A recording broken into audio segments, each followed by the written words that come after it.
Kamusta po kayo, Sir PB? Isa rin po ako sa inyong taga-subaybay. At matagal-tagal na rin akong nakikinig sa inyo pong mga kwento. Gusto ko lang rin sanang ibahagi yung naging karanasan namin ng dalawang pinsang ko noong mga bata pa kami. Nangyari ito nang magbakasyon kami nila mama doon sa kanilang probinsya. Ang edad ko noon ay 14 anyos pa lamang.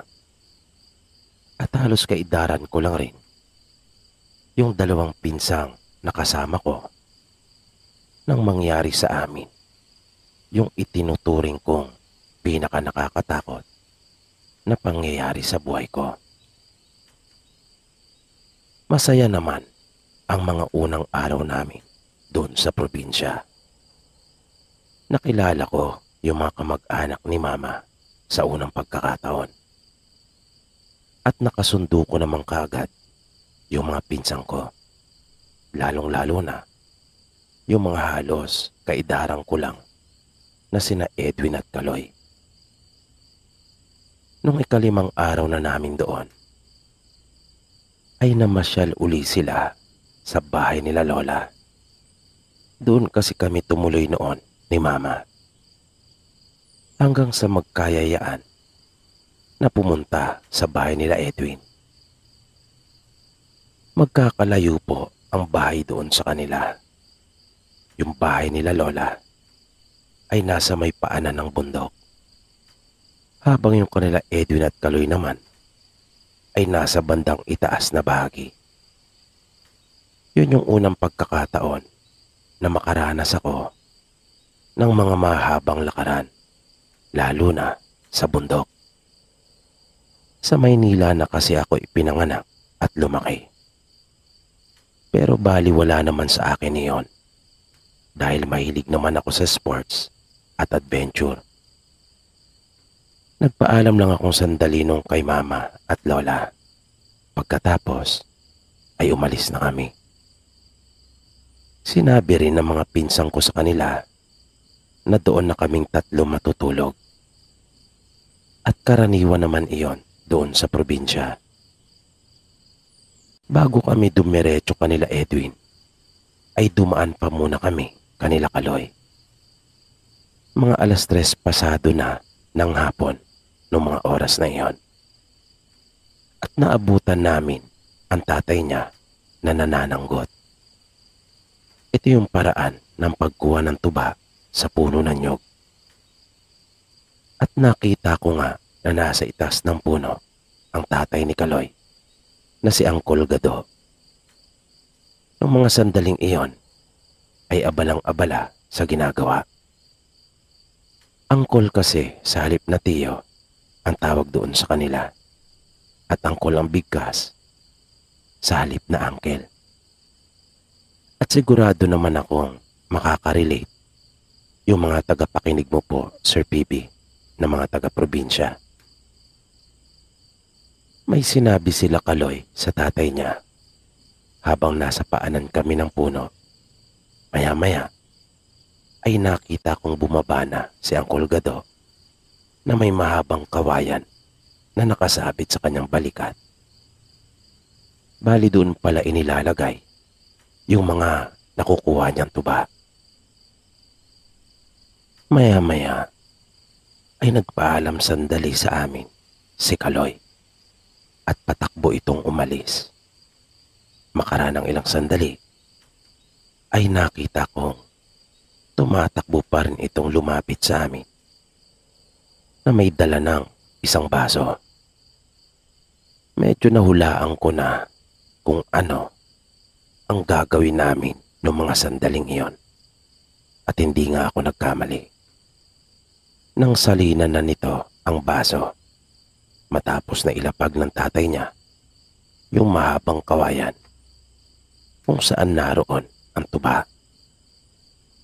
At iniabot niya sa akin ang baso matapos na malagyan. Sabi pa nila, sige daw at akin iyong inumin. Masarap naman umano ang lasa noon. Medyo nag-atubili pa kasi akong abutin iyon.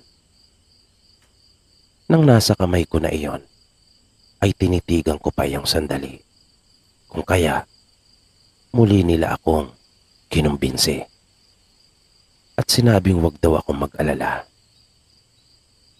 Nang ilapit ko na iyon sa aking bibig, ay naamoy ko kaagad. Mabango naman iyon ngunit naroon ang asim. At nang inumin ko iyon, ay nagulat ako sa lasa. Dahil bagaman may asim iyon, ay medyo nang ibabaw ang tamis. Kaya di ko napigilang sabihin iyon. Sabi naman nila, ganun daw talaga ang lasa noon. Masarap kapag bagong dawat. Na ang ibig lang nilang sabihin sa salitang dawat ay bagong kuha. Iyon yung unang pagkakataon na nakatikim ako ng tuba. At sasabihin kong nasarapan talaga ako.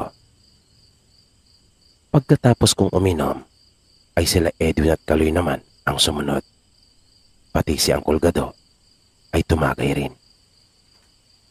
Binibenta pala nila iyon sa mga manginginom doon sa kanilang sityo. At kapag may natitira, ay ginagawa naman nila iyong suka na kanila iyong dinadala sa bayan at doon ibinibenta. Di ko na nabilang kung nakailang tagay ako nung oras na iyon. Naupo lang kami sa damuhan at natatandaan kong pata lang ng usa ang aming naging pulutan. Patagalan lang ng usapan. Pero ayos pa rin naman. Kaya nga nawili ako doon sa probinsya nila mama. Dahil parang lahat ng bagay ay ginagawa lang nilang napakasimple. Napakapayak ng pamumuhay at wala talagang arte. Hindi komplikado ang kanilang pamumuhay doon kumpara sa Maynila. Yun yung naging obserbasyon ko noong una. Hanggang sa maranasan ko na nga yung sinasabi kong pinaka nakakatakot kong karanasan.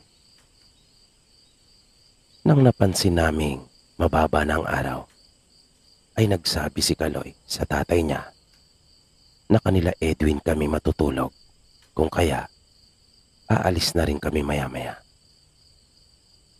Pagkat baka raw abutan pa kami ng dilim sa daan. Pero bago iyon ay sumama pa itong pauwi sa kanila. Pagbalik nito ay may dala ng isang galong tuba at may dumalaga pang manok. Noong mga panahong iyon ay hindi pa ako talaga umiinom ng alak.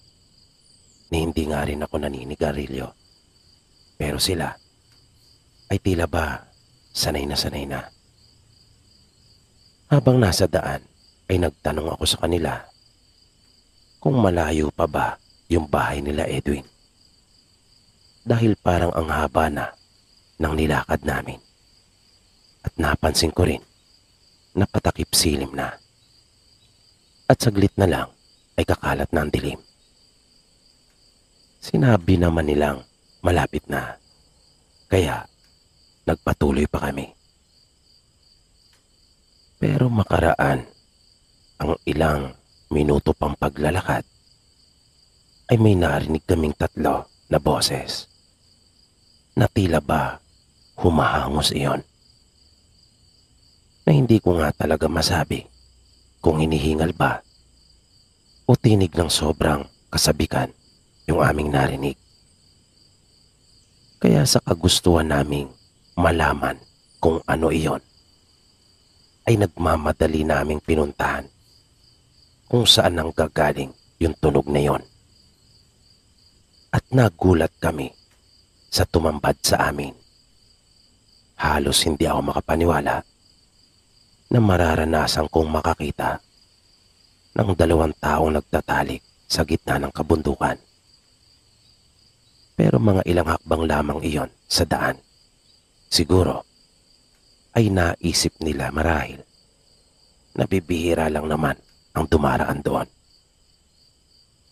At baka hindi na rin nila napigilan pa yung init na kanilang nararamdaman para sa isa't isa. Kung kaya, nagawa nila yun doon. Sa pagmamadali namin na malaman nga kung ano iyon, syempre, nakalika kami ng ingay. Kung kaya, napalingon sila sa amin. Madali nilang naramdaman ang aming presensya. At agad nilang dinampot ang mga kasuotang nagkalat sa damuhan. At itinakip lamang iyon sa kanilang mga hubad na katawan. At saka nagmamadaling lumayo. Nakita pa naming minsan pang lumingon yung lalaki na tinitigan kami. Parang hindi naman iyon nagustuhan ni Edwin, kung kaya kanya silang sinigawan. Nasa bahay kasi nila dapat ginagawa ang bagay na iyon. Pero yung paraan ng pagkakasabi niya ay may halong pang-iinsulto. Dahil nga sa tila hindi niya nagustuhan yung iniwang masamang pagtitig na iyon nung lalaki sa amin. Nagtawanan pa sila Edwin at Kaloy matapos na sigawan yung dalawa. Ako naman ay parang nabigla sa nangyari. Kung kaya hindi kaagad ako nakariyak. Matapos iyon ay nagpatuloy na kami. At ilang minuto pang paglalakad ay sa wakas, narating na rin namin ang bahay nila Edwin. At noon ko nalaman na kaya pala nagyaya ito doon sa kanila pagkat wala ang kanyang mga magulang.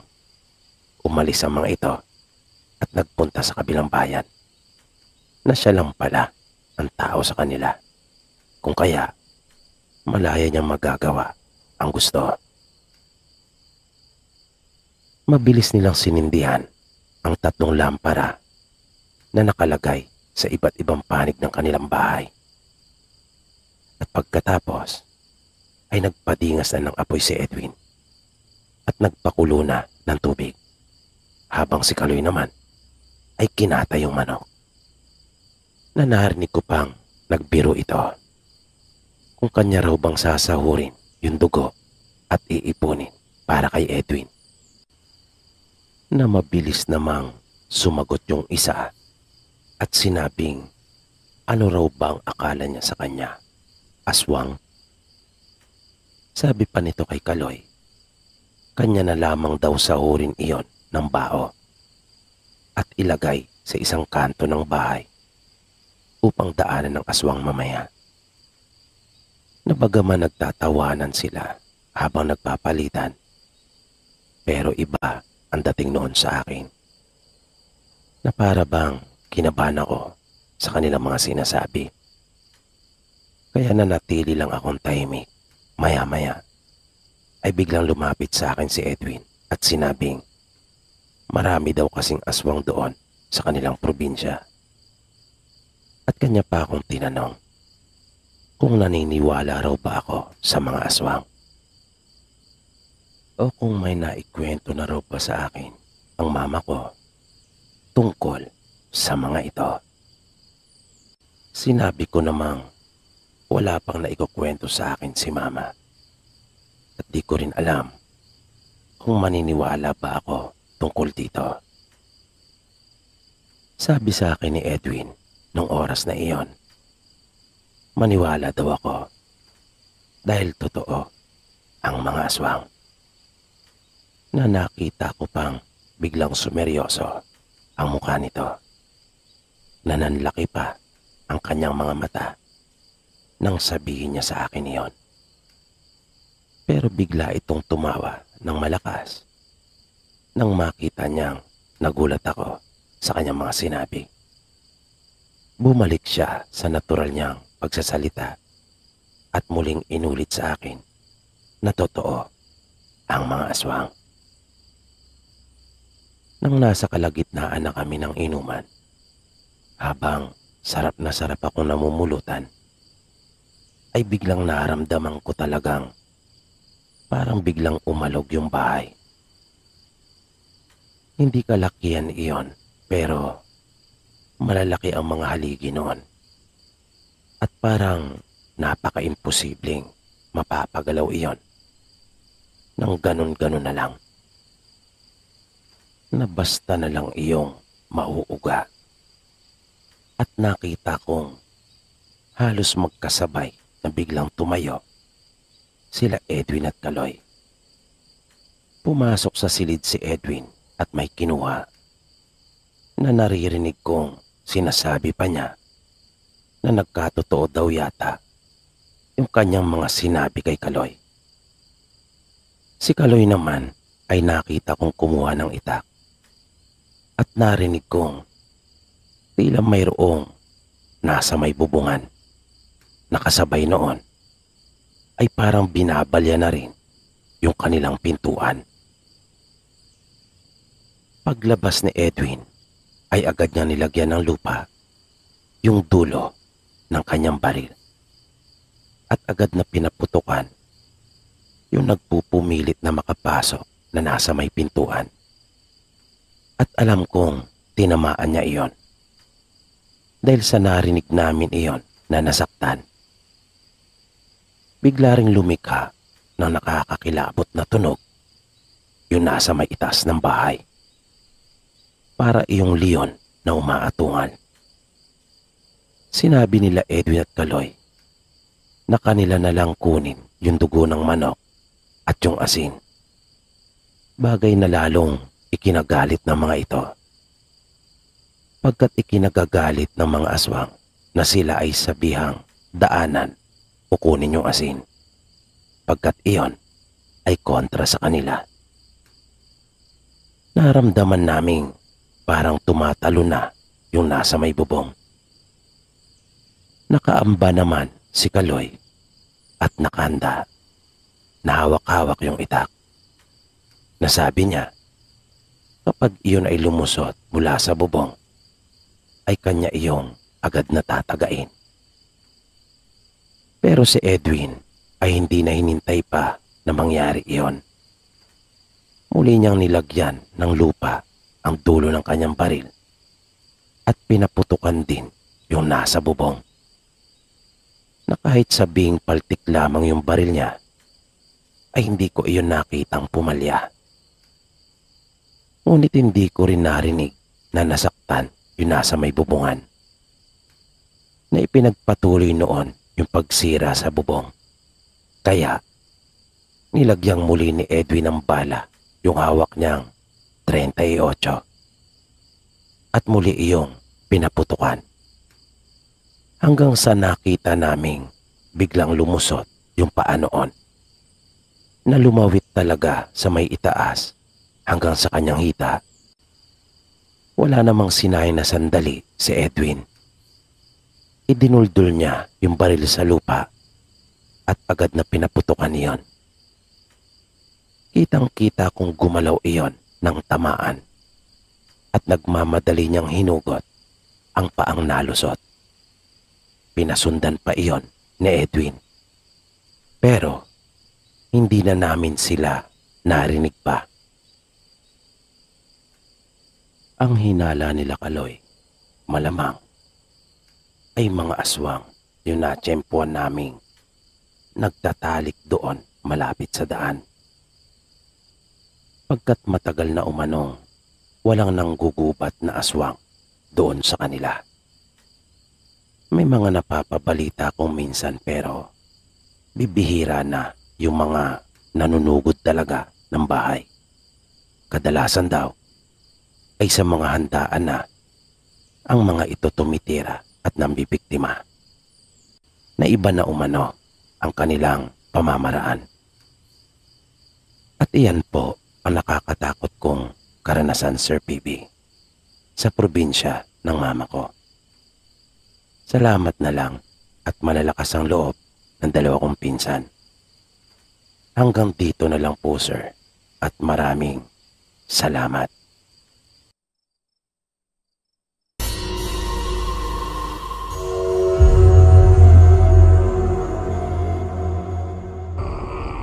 Ako nga po pala si Joy. Ilang buwan na rin akong nakikinig sa inyong mga kwento. Kaya naisipan kong ibahagi din yung naranasan kong kababalagan.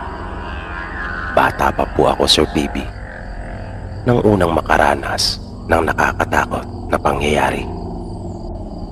Nagsimula po ito noong ako ay magsasampung taong gulang pa lamang. Tandang-tanda ko po noon nang minsang magpakasyon kami sa mga magulang ng mama ko. Ako pa lang ang anak nila noon.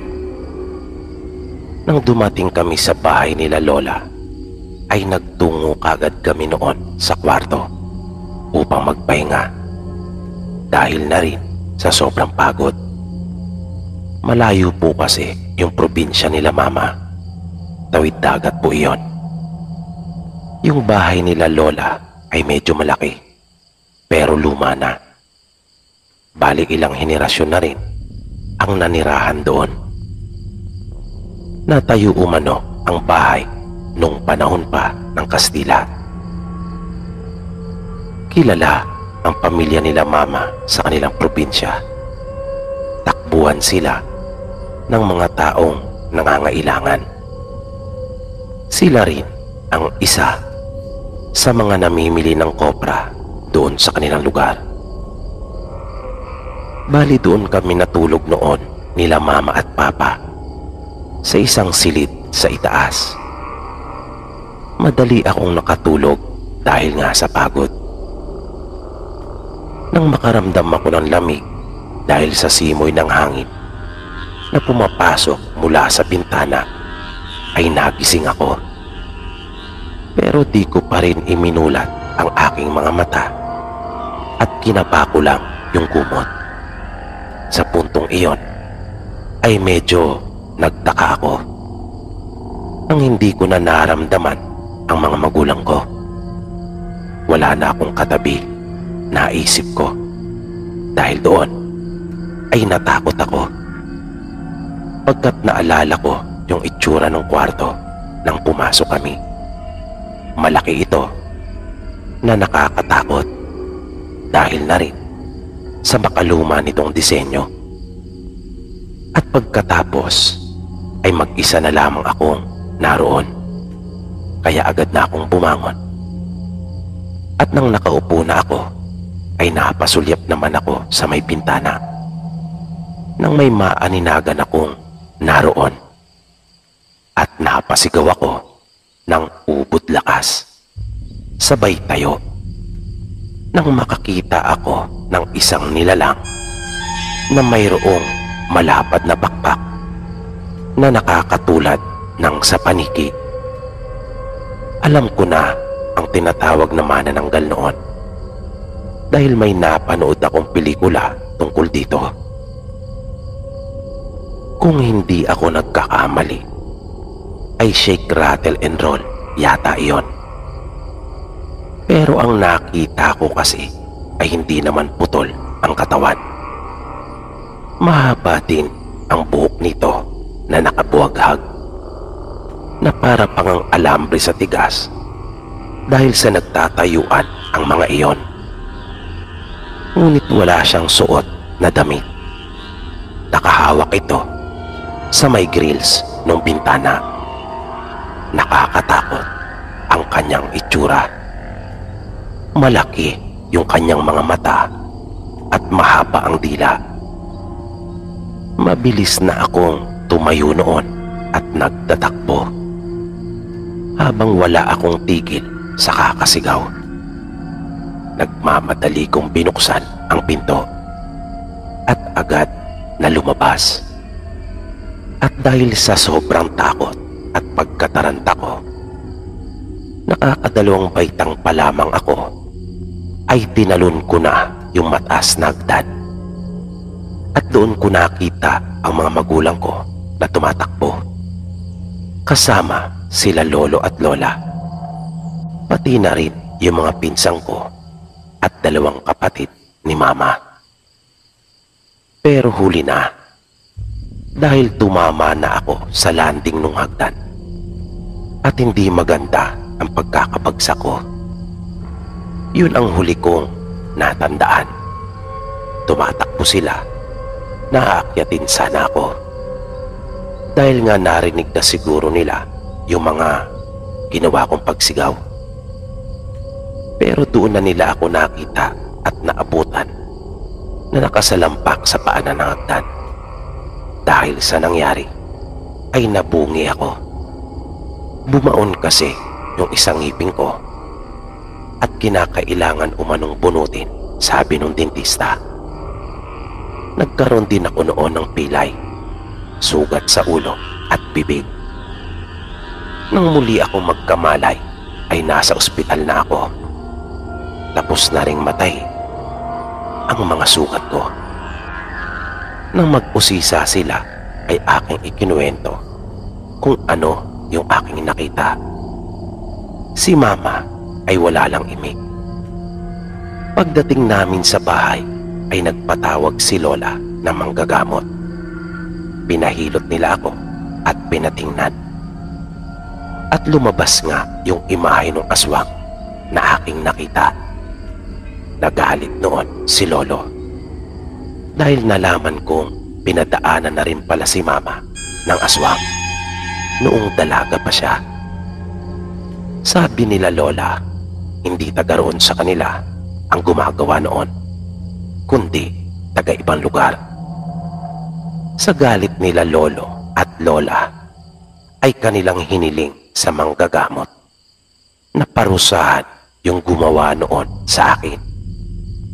Hindi na raw kasi nila mapapalampas pa yung pagkakataon na iyon. Sumang-ayon din naman yung manggagamot at sinabing siya na raw ang bahala. Makakaasa daw sila na mabibigyan ng hustisya yung nangyari sa akin. Mahigit 1 linggo pa kaming nanatili doon, kanila Lolo at Lola. Pero sa bawat araw na lumilipas, simula na mangyari iyon sa akin, ay parang may napapansin akong kakaiba.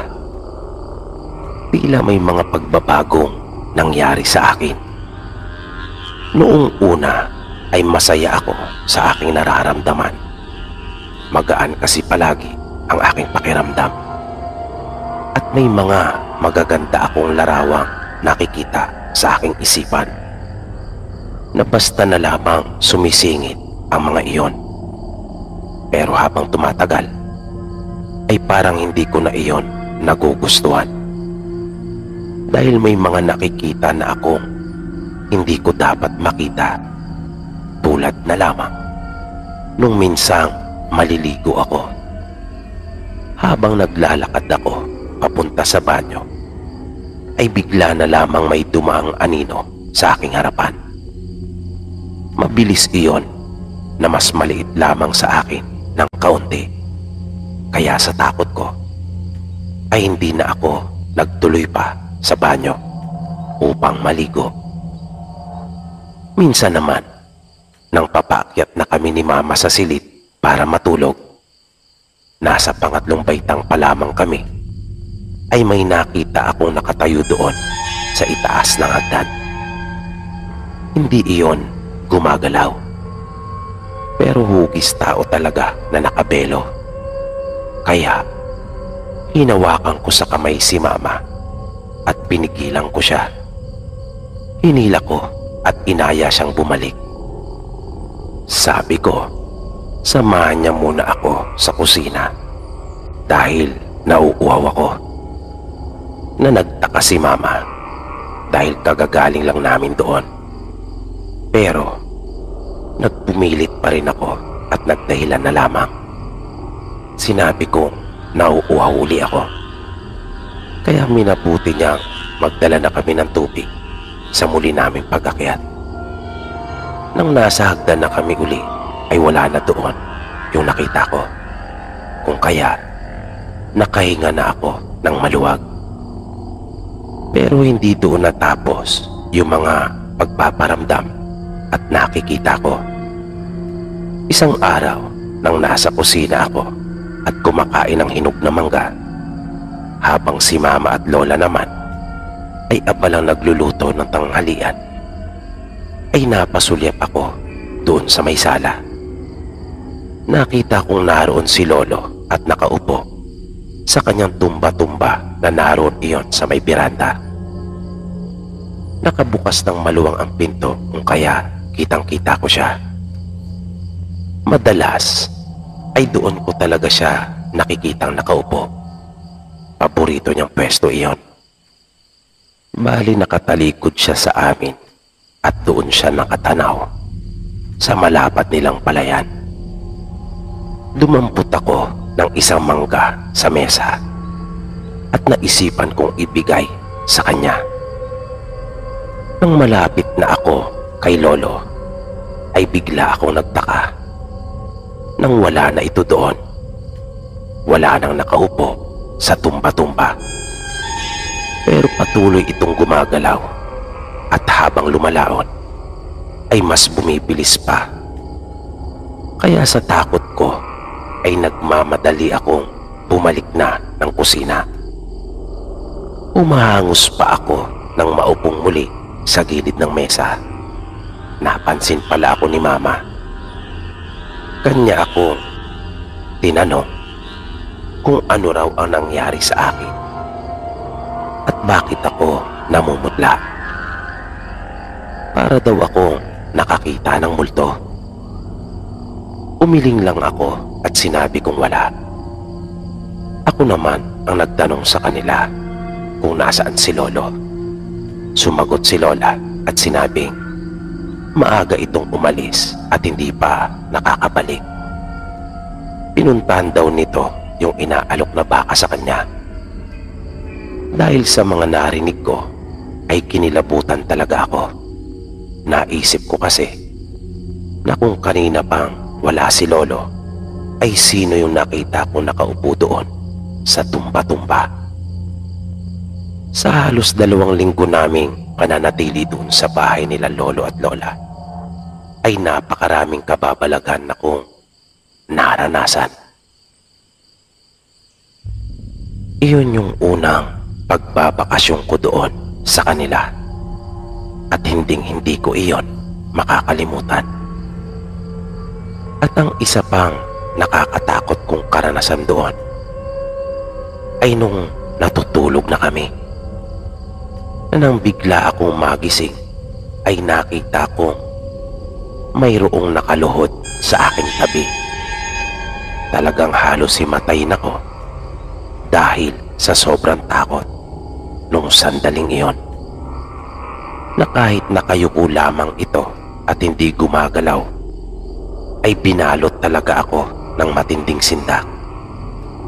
May mahaba itong buhok na nakalugay. Gusto kong sumigaw nung mga oras na iyon pero nakapagtatakang walang lumalabas na anumang tinig sa akin.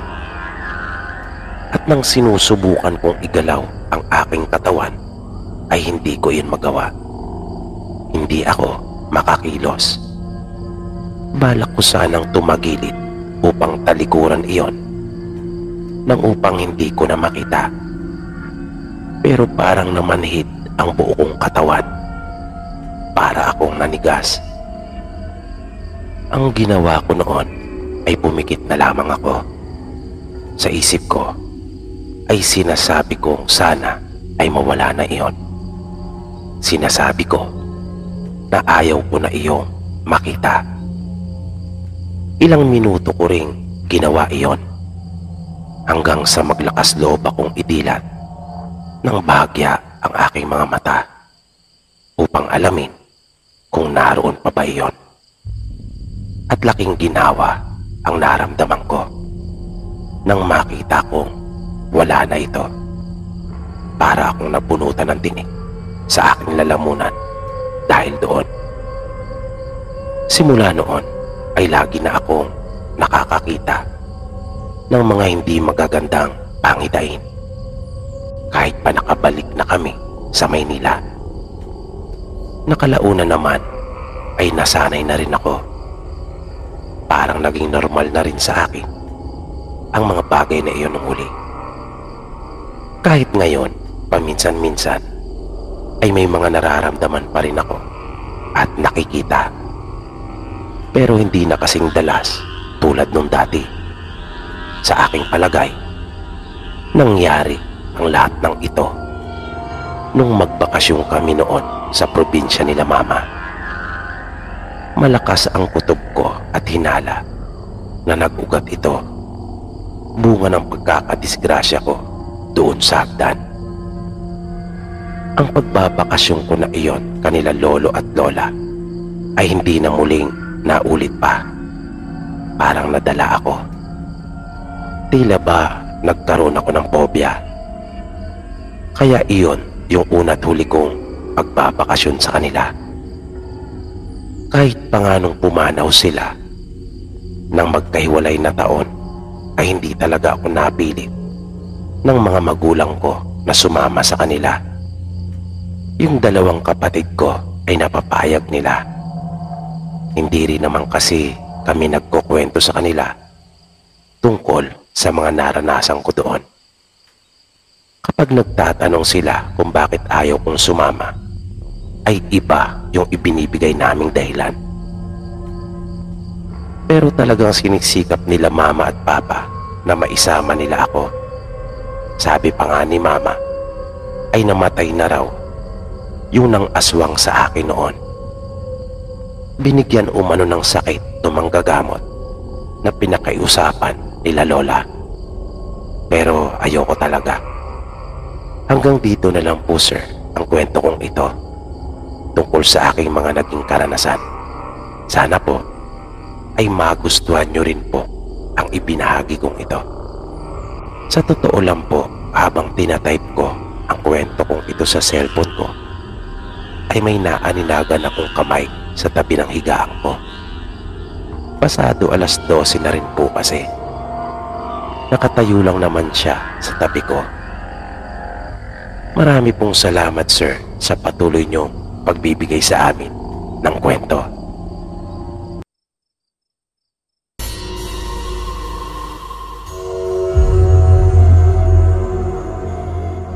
Isang mapagpalang araw po sa iyo, Sir Bibi.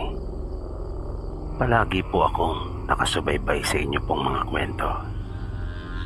At aaminin kong nakakawili po talaga ang makinig sa iba't ibang karanasang ibinabahagi sa inyo dito sa channel. Masasabi ko pong nakaka-relate ako sa kanilang mga kwento. Dahil minsan ko na ring naranasan ang ilan sa mga ito. Mga pangyayaring mahirap pong ipaliwanag. Tawagin mo na lang po ako sa pangalang Norman. Isa rin po ako sa napakaraming tao na hindi naniniwala sa makababalaga noon. Para kasi sa akin, ito ay bunga lang ang imahinasyon at guni-guni. Pero nung maranasan ko na mismo, ay doon na ako naniwala na totoo nga pala talaga yung mga ganitong pangyayari. At meron talagang mga aswang na tinatawag. Nangyari po ang lahat ng ito sa isang lalawigan nang minsang sumama ako sa isang bakasyon. Napagkasunduan kasi namin magkakaibigan noon na magbakasyon sa probinsya ng isa naming katropa. Lagi kasi nitong ibinibida sa amin yung kagandahan ng lugar nila, na ayon pa sa kanya ay marami kaming magagawang mga masasayang bagay doon sa kanilang lugar, tulad ng pagkakamping at paghahunting. Hindi namin alam at wala talaga kaming kamalay-malay na yung inaakala naming isang masayang bakasyon na iyon ay mauuwi sa isang malagim na trahedya. Nagsimula kami magplano noon tungkol sa gagawin naming pagbabakasyon isang hapon pagkatapos ng mga klase namin. Kasalukuyan kami noon nag-aaral sa kolehiyo at nalalapit na kasi ang aming sem break. Noon lang medyo maiiba yung sem break ko. Kadalasan kasi ay sumasama ako sa mga pinsan na chewing ko para magtrabaho. Nang sa ganon ay may maipang dagdag ako sa perang ibinibigay sa akin ni nanay na pambili ng gamit at pangmatrikula. Pero dahil nga sa planong pagbabakasyon na iyon, ay naisip kong hindi na muna ako magtatrabaho at sasama ako doon sa planong pagpunta sa probinsya ng isa naming kaibigan. At gano'n na nga ang nangyari. Matapos magkasundo ang buong tropa ukol sa araw ng aming pag-alis, ay excited ang lahat. 7 kaming lahat noon. 5 kaming mga lalaki at 2 sa grupo ay babae. Mabilis na lumipas ang mga araw at nang sumapit yung araw ng aming pag-alis, ay nagkita-kita kami doon sa tagpuan namin. Madaling araw pa lang ay nasa terminal na kami. Malayo at matagal ang naging biyahe namin sa bus. Na nang bumaba kami ay sumakay naman ng bangka. Pero malaki yung bangka doon sa kanila na bumabiyahe. Pagdating naman namin sa kabilang pangpang ay natatandaan kong sumakay pa kami noon ng tricycle. At sa wakas ay narating na rin namin ang aming destinasyon.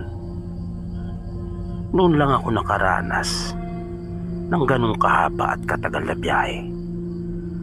Iyon na siguro ang pinakamalayo na narating ko noon. Pero sa kabuuan ay naging maayos naman at ligtas yung naging biyahe namin.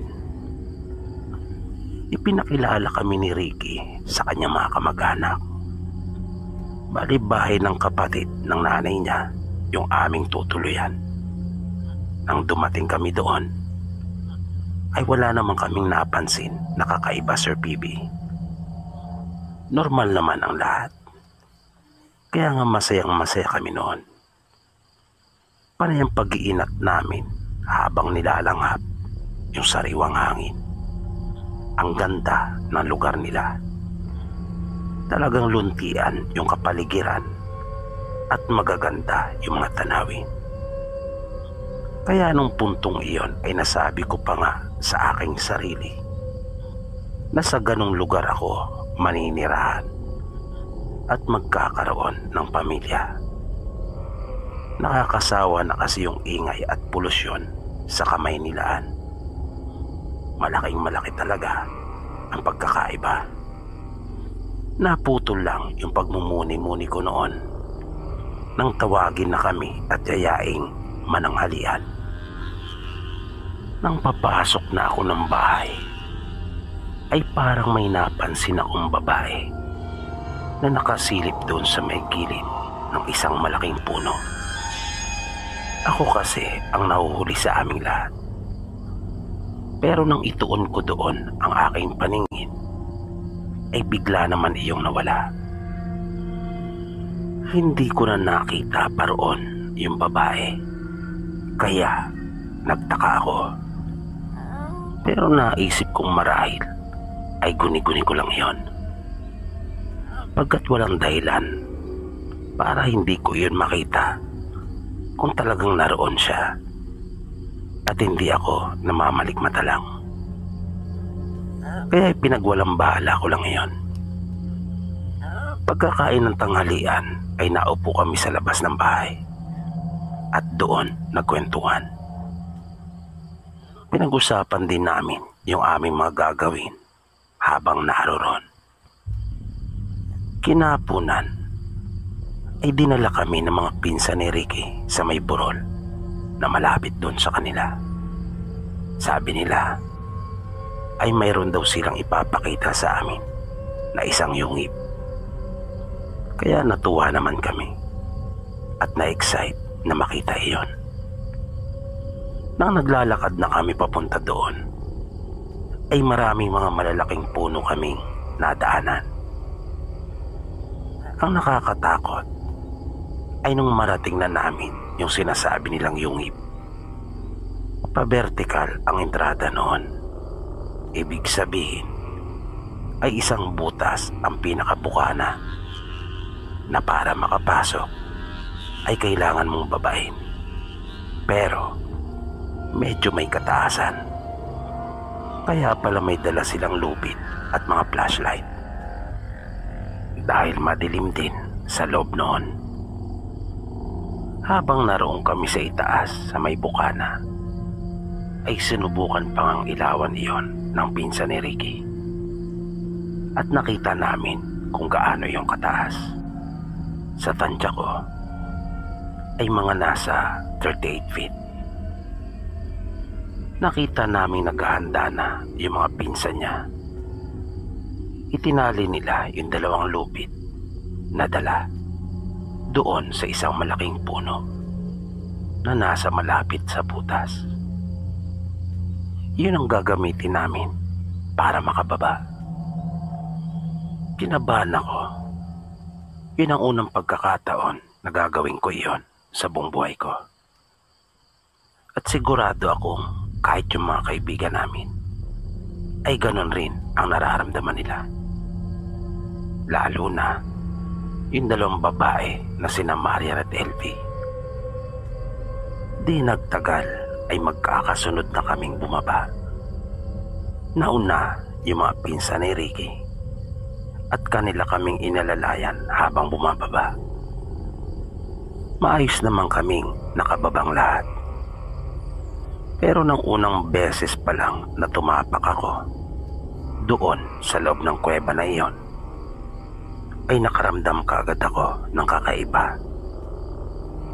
Bukod kasi sa lamig na bumalot sa amin, ay parang may kung anong enerhiya na sumalubong sa akin. Di ko lang alam kung naramdaman din iyon ng mga kaibigan namin. Kaya yung sinasabi ko ay yung mismong naramdaman ko lang nung oras na iyon. May mga pasilyo yung kuweba at iisa-isahin daw naming papasukin iyon. Nang bigla akong nagulat at talagang naramdaman kong nanindig yung mga balahibo ko at gumapang yung pamamanhid sa bukong katawan na para bang nangapal yung aking mukha. Dahil muli kong nakita yung babae nang bahagya yung matamaan ng liwanag ng flashlight na hawak ng isang pinsan ni Ricky. Kitang-kita ko yung kanyang mukha. Nahagip kasi ng liwanag yung mukha nito at isang balikat. At ang isa pang ipinagtataka ko, alam ko sa aking sarili na napasigaw ako nung oras na iyon dahil sa pagkagulat. Pero parang wala man lang nakarinig ni isa sa mga kasama ko. Nagpatuloy ako sa paglakad na sumusunod sa kanila. Nang mapatapat na naman ang pinsan ni Ricky, yung hawak niyang flashlight sa kabilang panig, ay iglap na nakip muli yung babae. Nung puntong iyon ay talagang malinaw na sa aking sarili na hindi siya karaniwang tao. Dahil paano siyang mapupunta ng ganong kabilis sa magkabilang panig sa pagitan lamang ng ilang segundo. Sobrang kaba na talaga yung naramdaman ko noong mga sandaling iyon. Ang bilis na ng pagtibok ng puso ko. Pero hindi ko inaasahan na may mas malala pa palang mangyayari. Pagliko kasi namin sa isang pasilyo ng kuweba, habang patuloy akong sumusunod sa kanila, ay napahawak ako sa isa kong kaibigan na nasa aking unahan. Pero laking gulat ko nang bigla itong lumingon sa akin at makita kong yung babae pala. Nabigla na lamang itong sumabay ng paglakad sa amin nang hindi ko namamalayan. Napaupo talaga ako noon sa lupa dahil sa sobrang pagkagulat. At noon pa lang nila narinig yung malakas kong pagsigaw. Nagtaka naman sila sa kung ano ang nangyari sa akin. Sinabi ko sa kanila na ayoko na at nagyaya na ako sa kanilang umuwi. Nang nasa bahay na kami ay doon ko ikinuwento sa kanila kung ano ang nangyari. Ipinalarawan nila sa akin yung babae at nang gawin ko ay lalo kaming nagulat. Nang sabihin nila Ricky na yun yung namatay na kapatid ng kanyang mga pinsan. Bigla na lang umano itong nagkasakit na naging sanhi ng kanyang pagkamatay. Mahigit 1 taon na ang nakakaraan. Nung gabi ay hindi talaga ako humiwalay sa kanila kahit isang saglit. Dahil na rin sa sobrang takot ko. Kahit mga kaibigan ko ay natakot na rin. At hindi na namin itinuloy yung balak sana naming panghahanting nung gabing iyon.